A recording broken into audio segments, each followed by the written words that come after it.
Yo yo yo! Salut les turfeuses, salut les turfeurs, bienvenue pour un nouveau pronostic de Benoît Requin. Ok, place au pronostic du quintet du mardi 26 décembre, direction Deauville pour le prix de la Suisse normande. Plat 1300 mètres, 16 partants, réunion 1, course 1, indice de confiance 1 sur 5. Attention à ce quintet bien ouvert, il est compliqué à déchiffrer. Ça peut partir dans tous les sens. Attention, mon copain et ma copine. Bref, petit retour sur le quintet du dimanche 24 décembre. Dans mon pronostic, je vous ai donné le tiercé en 5 chevaux. Et cette vidéo, je la tourne avant l'arrivée du quintet de ce lundi. Et je reviendrai dessus, bien sûr, demain. Ok, c'est parti, on commence le pronostic et on commence avec le numéro 1, Balaise Blues. Et on écoute l'entraîneur, Jean-Vincent Tout. Balaise Blues vient de gagner plaisamment sur le même parcours. Alors certes, il va devoir porter 3 kilos de plus, mais il est resté en belle forme et je le pense capable d'être de nouveau à l'arrivée. Eh bien, je suis d'accord avec monsieur docteur Jean-Vincent Tout. Ce numéro 1, il est dans une forme olympique, Balaise Blues. Il pète le feu. Bon, c'est vrai qu'il a été sévèrement pénalisé au poids, mais malgré ça, je crois en lui. Je l'ai installé en tête. C'est lui, mon préféré. On passe au numéro 2, Zaya de la Plata. Zaya de la Plata. Et on écoute Joël Boinard. Zaya de la Plata a gagné 3 handicaps et ne possède plus de marge de manœuvre. Elle est désormais prise trop haut en valeur. Il faudra l'avoir baissée sur l'échelle des poids. Eh oui, il faudra l'avoir baissée sur l'échelle des poids. Moi, ce numéro 2, Zaya de la Plata, je n'y crois pas et je l'ai donc écarté. On enchaîne avec le numéro 3, Pedrito, et on écoute Henri-Alex Pantal. Pedrito a dû être non partant sur cette piste de Deauville la dernière fois, car il s'était un peu blessé la veille de la course. Tout est rentré dans l'ordre, cela dit, il est en valeur 42,5, il faut voir ce que cela va donner. Et oui, il faut voir ce que cela va donner, nous dit Henri-Alex Pantal. En tout cas, moi, ce numéro 3, je ne l'ai pas retenu. Vous me direz, on ne peut pas tous les retenir, et ce quintet, il est ouvert, il a fallu faire un choix. Bref, j'assume, ce numéro 3 est en plein milieu de ma petite liste des possibles troubles faits, méfiance tout de même. On passe au numéro 4, Petit Pedro, et on écoute Joël Boinard. Petit Pedro a les deux à la corde. Et je persiste à penser qu'à Deauville, il ne faut pas être trop en dedans non plus. Cependant, la dernière fois, Petit Pedro était trop en dehors, et j'espère le voir bien courir, Petit Pedro. Ouais, j'espère pour lui, Joël. En tout cas, moi, ce numéro 4, pareil, je l'ai pas retenu, mais c'est lui le chef et le capitaine de ma petite liste des possibles casseurs de tickets repérés, attention. On enchaîne avec le numéro 5, investisseur, et on écoute Rémi Fradet.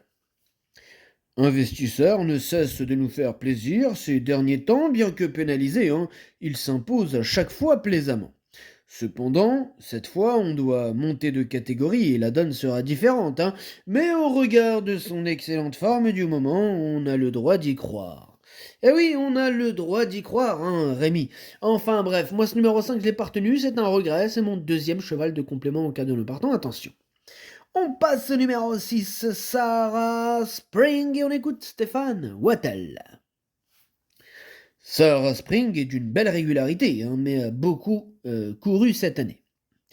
Elle paraît toujours en forme physiquement, cela dit, on ne maîtrise pas totalement le mental des pouliches en fin d'année, donc j'espère qu'elle va encore une fois se livrer et nous faire plaisir. Bah oui, on espère Stéphane. En tout cas, moi ce numéro 6, je l'ai retenu, mais plutôt en bout de combinaison. On enchaîne avec le numéro 7, Magic Vati, et on écoute encore et toujours Stéphane Wattel. C'est encore moins. Magic Vati a accompli une très bonne rentrée et a progressé là-dessus. Toutefois, il n'a pas été des plus performants lors de ses dernières prestations dans les quintets, mais j'espère qu'il va faire un bon meeting d'hiver. J'espère, Stéphane. En tout cas, moi, il me plaît beaucoup ton numéro 7. Je l'ai mis assez haut, je l'ai mis 4e et j'y crois. On passe au numéro 8, Fréja, et on n'aura pas les commentaires de l'entraîneur. En même temps, c'est Fabrice Chappé, le mec Il se barre tout le temps à la pêche. En plus, il y a qui? L'autre André Fabre, il manque qui? Il manque juste Capitaine Ian Barbaro. Je suis sûr qu'ils sont partis les rejoindre. Mais bon, comme Barbaro nous présente aucun cheval aujourd'hui, bah on n'en parle pas. Mais on sait qu'il est parti avec lui. Bon bref, amusez-vous bien. Alors, ce numéro 8, il fait partie de mes préférés. Je l'ai mis très haut, je l'ai mis deuxième. On passe au numéro 9, Torpen, et on écoute Robin Schoof. Torpen a bien couru. J'ai mal à la gorge, moi, tiens. Bah alors, Robin, qu'est-ce qui se passe? Faut prendre du sirop. Torpen a bien couru en dernier lieu, mais a été desservi par son mauvais numéro à la corde. Il est en bonne forme. S'il hérite d'un bon numéro cette fois-ci, je pense qu'il lui est possible d'obtenir un bon résultat, d'autant qu'il a perdu 1 kilo sur l'échelle des valeurs. Bon, moi clairement, ce numéro 9, je ne l'ai pas retenu. Mais ce quintet est ouvert, hein. C'est pas non plus une totale impossibilité, voilà, mais j'ai fait le choix de ne pas le retenir. Bref, on passe au numéro 10, Major Oak, et on écoute Ludovic Gatbin. Major Oak a montré qu'il pouvait être compétitif à cette valeur. En dernier lieu, il affrontait ses aînés pour la première fois, et cela ne l'a pas dérangé. Toujours en forme, nul doute qu'il sera en mesure de lutter activement pour les premières places s'il bénéficie d'un bon parcours. Bah moi je l'ai retenu, ce numéro 10, mais pas comme Ludovic, moi je l'ai retenu en toute fin de combinaison. On enchaîne avec le numéro 11, Crew Dragon, et on écoute Adrien Fouassier.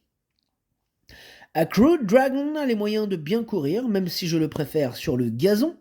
Il peut, à l'issue d'un bon déroulement de course, j'ai un peu remixé. Il peut, à l'issue d'un déroulement de course favorable, obtenir un bon résultat. Alors, moi, ce numéro 11, il me fait kiffer. Je l'ai mis assez haut. Enfin, je l'ai même mis très haut. Je l'ai mis 3e, et j'y crois. On passe au numéro 12, Kiss Mambo, et on écoute Philippe Decouze. Kiss Mambo répond toujours présent à chacune de ses sorties. Raccourci, il vient de montrer qu'il pouvait aussi bien faire sur le parcours qui nous intéresse. Mardi, ce sera une première dans cette catégorie, mais je le crois bien situé sur l'échelle des valeurs. Il lui faudra affronter ses aînés, ce qui n'est jamais une chose facile, mais je ne serais pas surpris de le voir terminer à l'arrivée. Ah là là, il est ouvert ce quintet. Moi je vous dis, lui, c'est pire que mon gros regret. C'est vraiment mon très très gros regret. C'est mon cheval de complément en cas de non-partance, ce 12. Ah là là là là, si voilà, s'il y en a un qui devrait dégommer mon pronostic, c'est lui, c'est ce 12, voilà. D'ailleurs, il fera partie des plus joués sûrement de ce quintet, mais j'ai quand même choisi d'en retenir d'autres. Là, je vous ai mis de la cote pour ce quintet du mardi 26 décembre. Je vous ai mis de la cote, en veux-tu, en voilà. Si mon pronostic y passe, ça va payer, mon copain. Bref, on passe au numéro 13, Charlotte Bay, et on n'aura pas les commentaires de l'entraîneur. L'entraîneur, comme on l'a dit tout à l'heure, c'est André Fabre. Ils sont partis pêcher avec Fabrice Chappé et Captain Ian Barbaro. Amusez-vous bien. Alors, ce numéro 13, je l'ai retenu et je l'ai mis exactement 6e.